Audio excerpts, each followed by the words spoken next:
রংপুরের কাউনিয়া উপজেলায় এইচএসসি ও আলিম পরীক্ষার্থীদের মধ্যে উপহার সামগ্রী বিতরণ করা হয়েছে।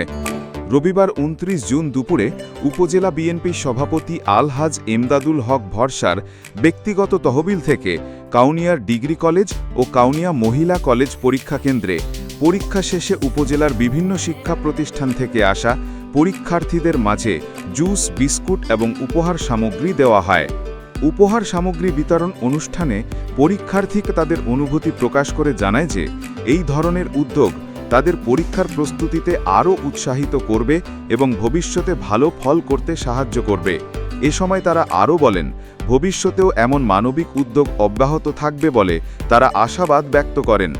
এ সময় উপস্থিত ছিলেন উপজেলা বিএনপির সাধারণ সম্পাদক শফিকুল আলম শফি, সংগঠন সম্পাদক জামিনুর রহমান, আলমগীর চৌধুরী লিটন, সাবেক উপজেলা বিএনপির যুগ্ম আহ্বায়ক রকিবুল হাসান পলাশ, বালাপাড়া ইউনিয়ন বিএনপির সভাপতি শাহজাহান মিয়া, শহীদবাগ ইউনিয়ন বিএনপির সভাপতি আব্দুর রশিদ মণ্ডল, সাধারণ সম্পাদক আমজাদ হোসেন, বালাপাড়া ইউনিয়ন বিএনপির যুগ্ম সাধারণ সম্পাদক মতিয়ার রহমান, উপজেলা জিয়া পরিষদের আহ্বায়ক শাহরাজু, উপজেলা যুবদলের সিনিয়র যুগ্ম আহ্বায়ক আলমগীর হোসেন সহ উপজেলা বিএনপি অঙ্গ সংগঠনের নেতৃবৃন্দ।